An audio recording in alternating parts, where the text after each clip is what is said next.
¿Lo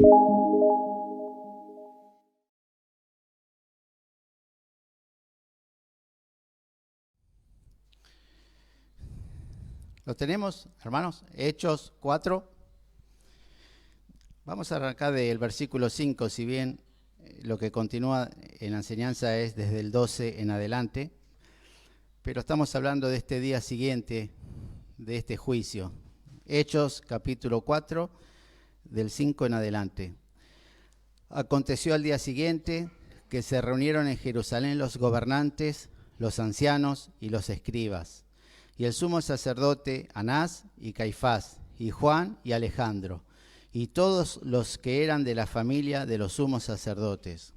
Y poniéndoles en medio, le preguntaron: ¿con qué potestad o con qué nombre habéis hecho vosotros esto?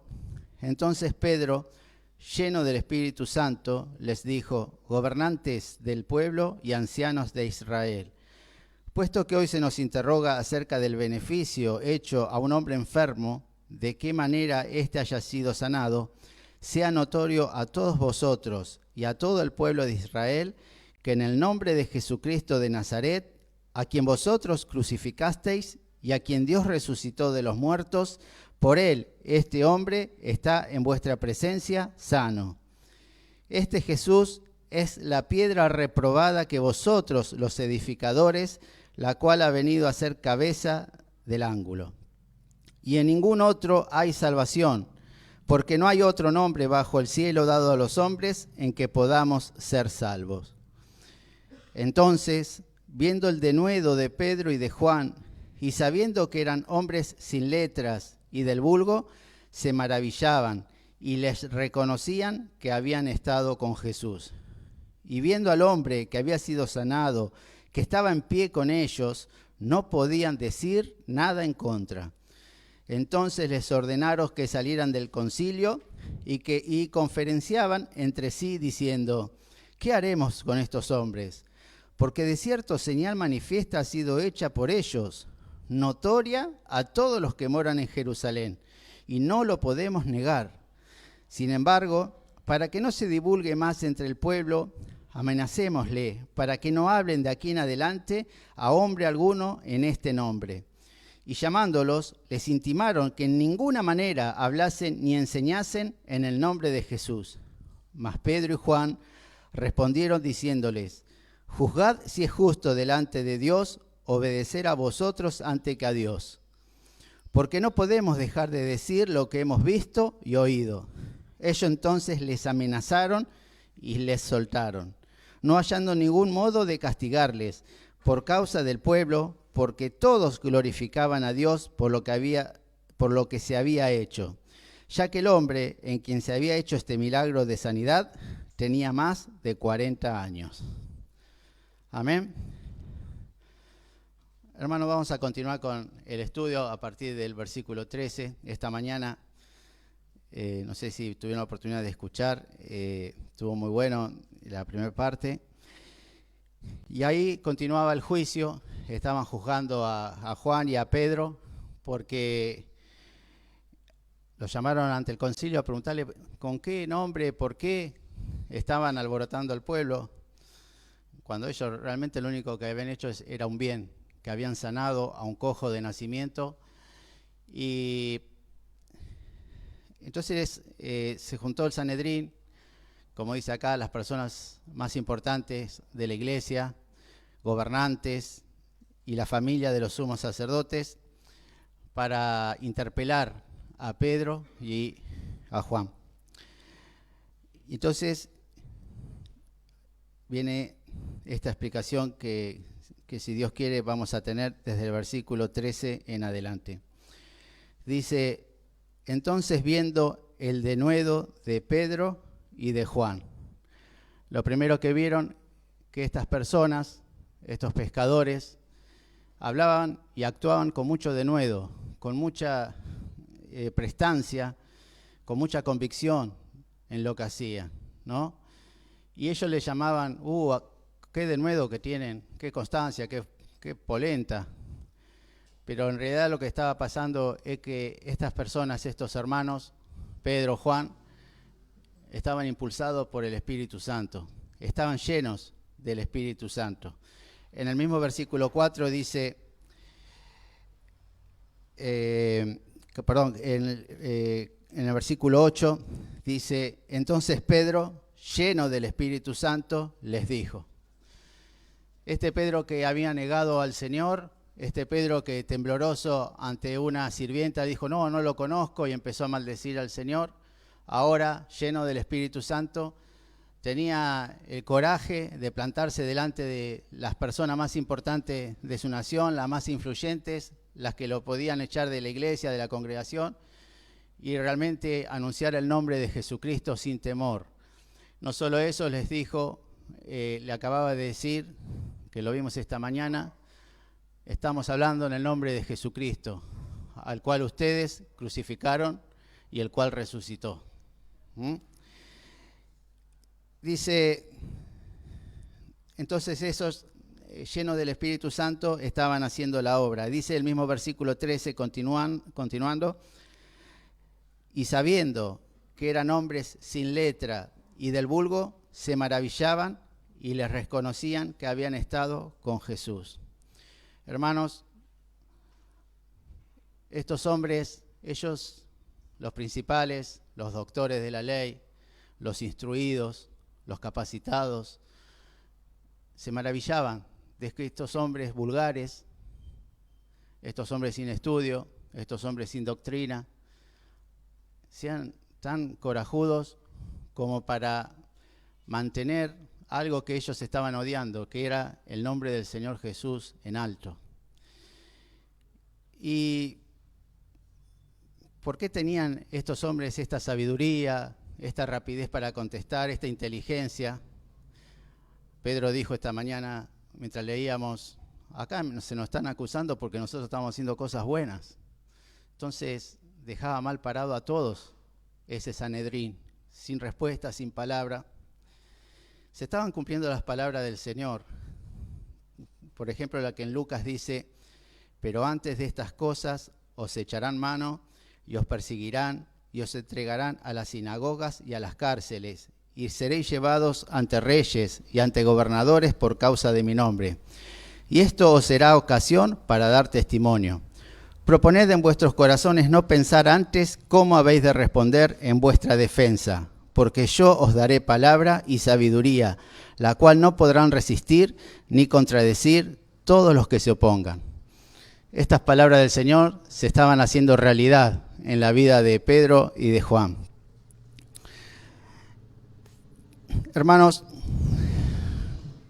acá vemos que el Señor, para hacer su obra, llamó a personas, parece una ofensa que uno lo diga, pero lo dice la palabra, personas vulgares, del vulgo, personas con poco conocimiento intelectual.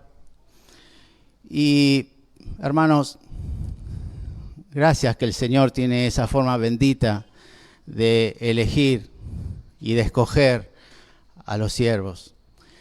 Hermanos, al mostrarnos en esta tarde que Dios escoge a personas vulgares para hacer su obra, personas comunes, nos está diciendo que todos podemos servirles al Señor. Algunos ponen la vara muy alta cuando quieren hacer algo para el Señor, pero el Señor bajó la vara para que todos nosotros podamos tener la oportunidad de servirle al Señor. ¿Quiénes eran estos?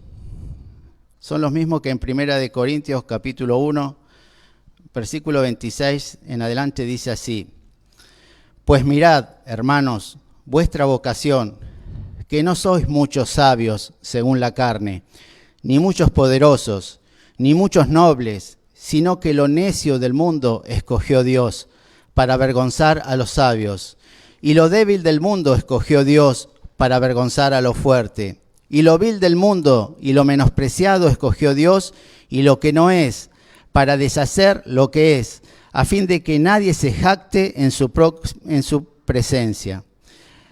Mas por él estáis vosotros en Cristo Jesús, el cual nos ha sido hecho por Dios sabiduría, justificación, santificación y redención, para que, como está escrito, el que se gloría, gloríese en el Señor. Hermanos, la prueba evidente que esto es verdad, que Dios escoge a los que no son sabios, a los que no son ricos, a los que no son inteligentes. La prueba evidente, estaban ahí, paraditos, delante de todos, defendiendo el nombre de Jesús.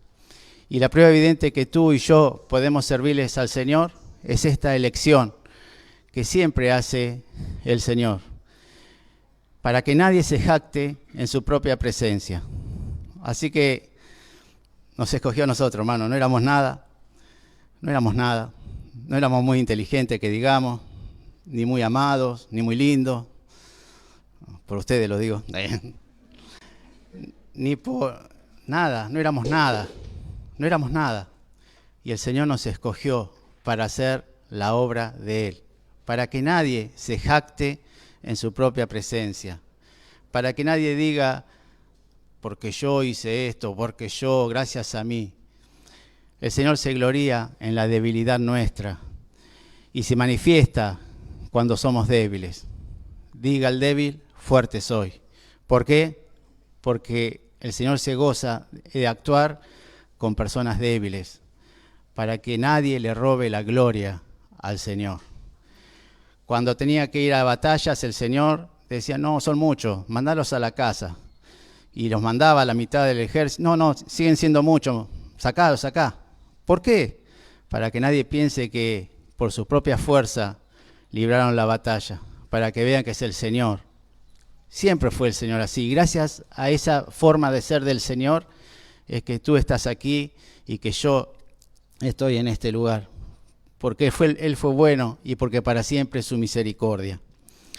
Dice, y les reconocían que habían estado con Jesús. ¿Qué pasaba? Es como que, ¿vieron lo que dice la palabra? Un déjà vu. Hacía unos meses habían asesinado a un hombre que, según Mateo 27 y 28, vemos que dice así, y cuando terminó Jesús estas palabras, la gente se admiraba de su doctrina, porque les enseñaba como quien tiene autoridad y no como los escribas. En San Juan dicen, y se maravillaban los judíos diciendo, ¿cómo sabe este letra sin haber estudiado? Jesús le respondió y dijo, mi doctrina no es mía, sino de aquel que me envió. Los alguaciles vieron a los principales sacerdotes y a los fariseos, y estos le dijeron, ¿por qué no le habéis traído? Los alguaciles respondieron, jamás hombre alguno ha hablado como este hombre. Hacía un par de semanas habían matado a un hombre, este mismo Sanedrín, este mismo grupo de gente que se habían maravillado porque sin haber estudiado en ningún lado, tenía una doctrina impresionante, que era el Señor Jesús. Hace poquito habían matado a uno que cuando lo habían ido a detener, vinieron los alguaciles sin nada en la mano, diciendo jamás alguien había hablado así. Habían detenido a uno que no tenía un lugar a donde caerse muerto, y sin embargo las multitudes reaccionaban y le empezaban a seguir. Y después de haberle matado, después de haberlo destruido supuestamente, ahora se aparecen estos dos y 3.000 hace una semana se habían convertido, 5.000 en este pasaje, y de vuelta ese nombre que ellos maldecían y de vuelta ese nombre que ellos odiaban se hacía presente en ese lugar. Entonces dice que lo miraron y les reconocieron que ellos eran los que estaban con Jesús. Se le volvía a repetir la historia. Dice, y les reconocían que habían estado con Jesús. Y viendo al hombre que había sido sanado, que estaba en pie con ellos, no podían decir nada en contra. Hermanos, en ese lugar, en ese Sanedrín, estaba Caifás, estaba Anás, los mismos que crucificaron hacía 5 minutos a Jesucristo. Estaban ahí, estaban desesperados. Y cuando apresaron a Pedro y a Juan, estaban decepcionados porque no podían encontrarle nada, como para castigarlo, como para hacer callar esa voz. Dice, no podían decir nada en contra. Entonces les ordenaron que saliesen del concilio. Cada vez que el concilio se reunía a solas, siempre fue para tramar cosas malas. Cada vez que se juntaban de noche, era para decidir que iban a matar a Jesús, para decidir que el que hablara del nombre de Jesús lo echemos de la iglesia. Cada vez que se juntaban solo, era para que nadie se entere de sus maquinaciones diabólicas. Otra vez hicieron salir a Pedro y a Juan de ese lugar para volver a tramar qué iban a hacer, porque estaban apresados. Estaban entre la espada y la pared. Si reconocían que estos hombres eran de Dios, se les destruía todos sus negocios, todo su estilo de vida, toda su forma de ser. Lo leímos en el versículo 5 y 6. Dice, aconteció al día siguiente que se reunieron en Jerusalén los gobernantes, los ancianos y los escribas, el sumo sacerdote Anás y Caifás, los mismos que dieron la orden de asesinar a Jesucristo. Y conferenciaban entre sí, diciendo, ¿qué haremos con estos hombres? Estaban desconcertados, porque de cierto señal manifiesta ha sido hecha por ellos, notoria a todos los que moran en Jerusalén, y no lo podemos negar.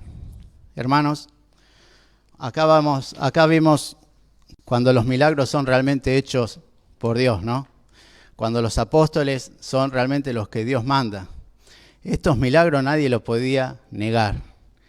Esta sanación no era como la sanación de estos días, de muchos chantas que dice que Dios actúa y realmente los milagros son muy difíciles de creer, por lo absurdo, por lo discutible que es, por la falta de evidencia, pero cuando realmente Dios actúa es inconfundible.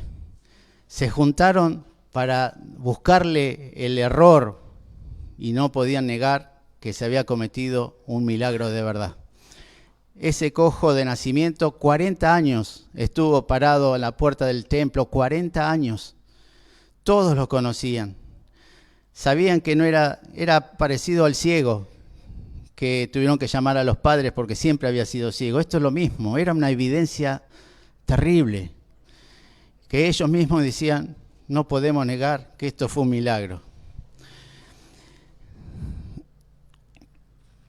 Y llamándolos, sin embargo, para que no se divulgue más entre el pueblo, amenacémosle, para que no hablen de aquí en adelante a hombre alguno en este nombre. Hermanos, el enemigo, cuando no puede hacerte nada, cuando no te puede parar en la obra, cuando no te puede poner una piedra de tropiezo, vienen con amenazas. Siempre es igual. Te amenaza, te amedrenta para que vos tengas miedo y no continúes con la obra. Si tú lees en tu casa Nehemías capítulo 6, los enemigos de Nehemías, Tobías, Sanbalat, cuando ya no le pudieron hacer nada, cuando todas las cosas que pergeñaban fracasaban, recurrieron a las amenazas, amenazas fuertes, para ver si podían detener, si infundir miedo al siervo de Dios. Lo mismo pasa en la vida nuestra, hermanos. Cuando querés hacer la obra del Señor y el diablo no te puede detener, viene con amenazas. No, te vas a perder esto, no, fíjate, no. Pero es simplemente, si tú te puedes reaccionar, es un motivo de debilidad del enemigo, puras amenazas. Pero muchos han quedado en el camino con temor a las amenazas del enemigo. Hermanos, esfuérzate y sé valiente. La vida no vale nada. Hay que ser fiel al Señor hasta la muerte. Dice, sin embargo, para que no se divulgue más entre el pueblo, amenacémosle, para que no hablen de aquí en adelante a hombre alguno en este nombre. Y llamándolos, les intimaron que en ninguna manera hablasen ni enseñasen en el nombre de Jesús. Hermanos, el nombre de Jesús era el problema. Ese nombre que ellos maldecían. Era el gran problema de este grupo, de este Sanedrín. De ese nombre que acababan de asesinar, que tuvieron que mandar unos guardias para que sobornar, para que digan que no resucitó. Los tenía locos el nombre de Jesús. A los fariseos, a los Ainás, a los Caifás, los tenía locos. Y para colmo se había aparecido estos, que cada vez eran más, hablando en el nombre de Jesús, diciendo que aquel que fue crucificado resucitó.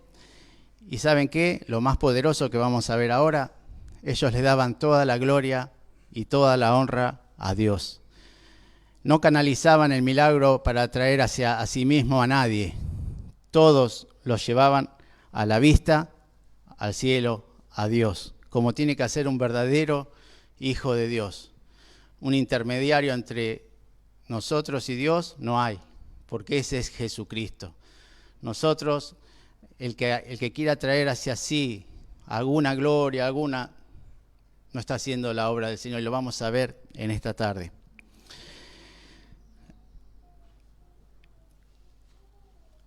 Para colmo le dijeron que no hablasen en el nombre de Jesús. Esta mañana vimos esto, en el versículo 10 y 12. Sea notorio a todos vosotros y a todo el pueblo de Israel que en el nombre de Jesucristo de Nazaret, a quien vosotros crucificasteis y a quien Dios resucitó de lo muerto, por él, este hombre está en vuestra presencia sano.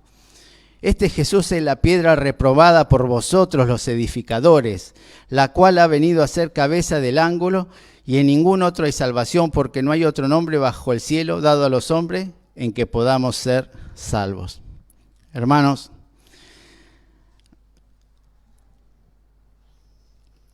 continuamos. Mas Pedro y Juan respondieron diciéndole: juzgad si es justo delante de Dios obedecer a vosotros antes que a Dios. Hermanos, el libro de Hechos es un libro, como siempre decimos, los apóstoles son los que fueron poniendo el fundamento de nuestra religión cristiana, fundamento tras fundamento. La otra vez vimos uno que los apóstoles asignaban a la Escritura palabra de Dios, decía como dijo Dios a través de David en su palabra, entendían que la Escritura era la palabra de Dios viviente. Y acá otro fundamento que va poniendo con su vida los apóstoles. Esta palabra que es fundamental. ¿Es justo delante de Dios obedecer a vosotros antes que a Dios? Un fundamento impresionante. Hermanos, nosotros nos sujetamos a las autoridades, nos sujetamos a las leyes, pero guay que esa autoridad o esa ley me quiere impedir de obedecer al Señor. Acá hay un fundamento. Nosotros tenemos que obedecer al Señor, al primero. En poquito tiempo habían tenido la costumbre de que iba por la calle el César y todo, ave César, César es el Señor. Y ahí estaba el cristiano diciendo, no, César no es nada, Jesucristo es el Señor. ¿Estaban sujetos? Sí, pero mientras vos no me impidas a mí obedecer y agradar a mi Señor, yo voy a estar sujeto. Pero guay, que pongas una ley, que pongas algo que me impida serle fiel al Señor. Y acá es un fundamento. Juzgad vosotros si es correcto obedecer a los hombres antes que obedecer a Dios. Primero, el Señor. Amén. Dice Pedro, porque no podemos dejar de decir lo que hemos visto y lo que hemos oído. Hermanos, ¿por qué no podían dejar de decir? Bueno, primero, versículo 8, porque estaban llenos del Espíritu Santo. Por eso no podían dejar de decir lo que habían visto y oído. Y segundo, porque era un mandato del Señor Jesús, ir por todo el mundo y predicar el Evangelio. Entonces ellos decían, no podemos dejar de decir lo que hemos visto y lo que hemos oído. Parecido a lo que dijo Pablo, dijo, pues si anuncio el Evangelio no tengo por qué gloriarme, porque me es impuesta necesidad, y ay de mí si no anunciare el Evangelio. Así estaban ellos. No podemos dejar de hablar del Señor, no podemos dejar de predicar, no podemos dejar de obedecer al Señor antes que ustedes. No podemos. Hermanos, el cristiano no puede dejar de obedecer al Señor por ninguna razón. Ellos lo decían así, no podemos. Ni tú puedes dejar de obedecer a Dios por ninguna razón, ni yo puedo. Por último, el mensaje de hoy es los labradores malvados. Porque en todo este juicio que vimos esta mañana y ahora, y con esto voy a terminar, no es simplemente ni más ni menos que se cumplió una parábola que el Señor Jesús había dicho a sus discípulos. Y quiero que la podamos analizar y terminar así en esta tarde. Los invito a abrir Mateo capítulo 21, versículo 33.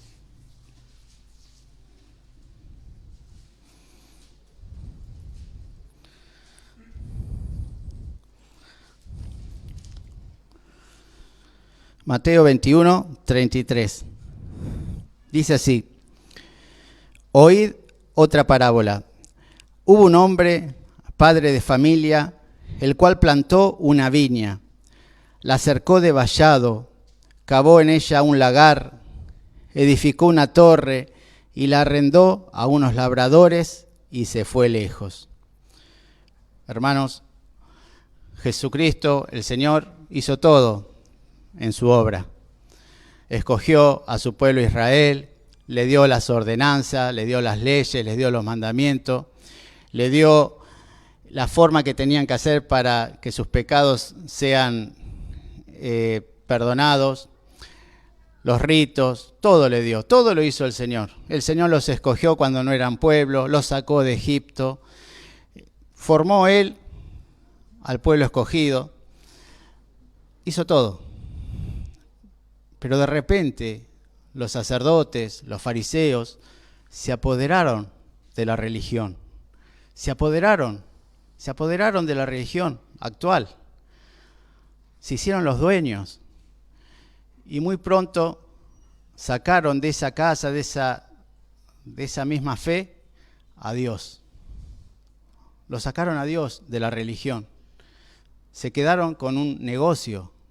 Se quedaron con estatutos que simplemente les servía para que la gente esté sometida a ellos. Y estos eran los labradores malvados. Cuando se acercó el tiempo de los frutos, envió a sus siervos a los labradores para que recibiesen sus frutos. Mas los labradores, tomando a los siervos, a unos golpearon, a otro mataron y a otro apedrearon. Así empezó a ser el pueblo de Israel con lo que Dios le mandaba, con los profetas, con Juan el Bautista, constantemente.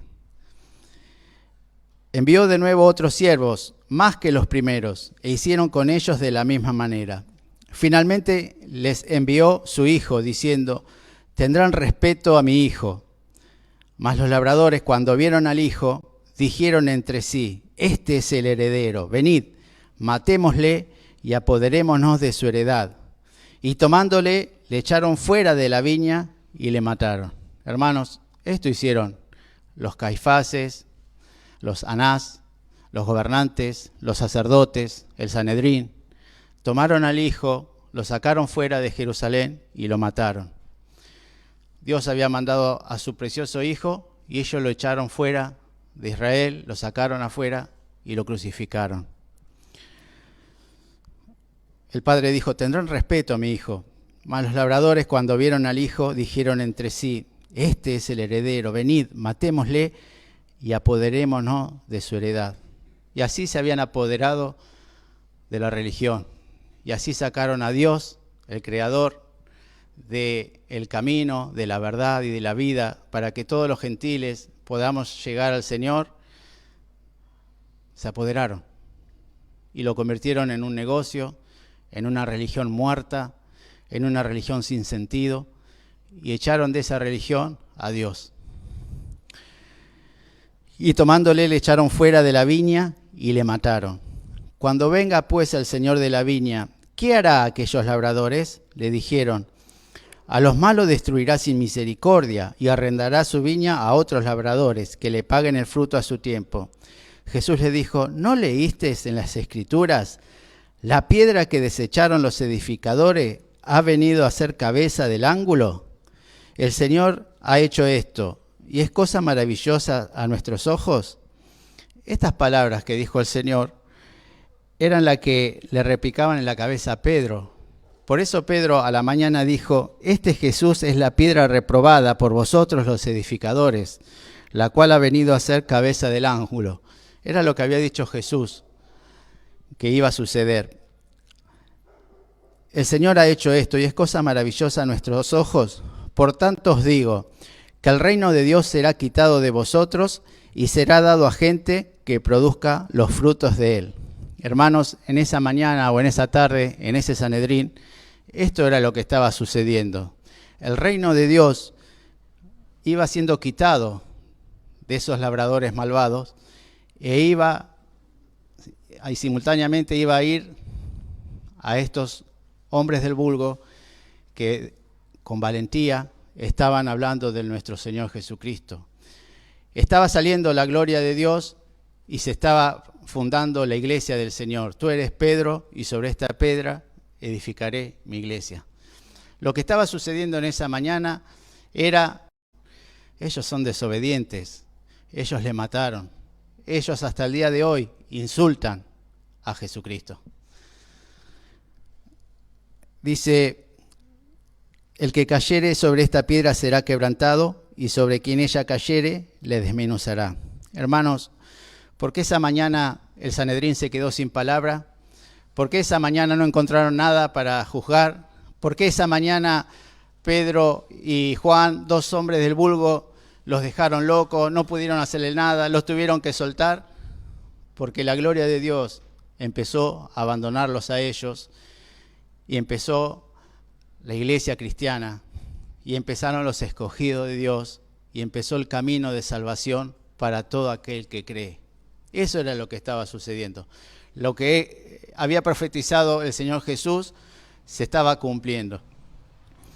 Hermanos, y con esto termino, ¿saben qué?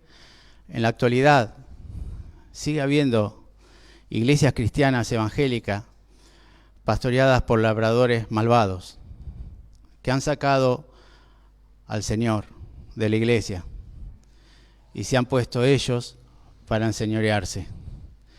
Hermanos, hay iglesias donde no se predica la palabra del Señor, donde no se predica la salvación, donde no se agrada a Dios, sino al siervo.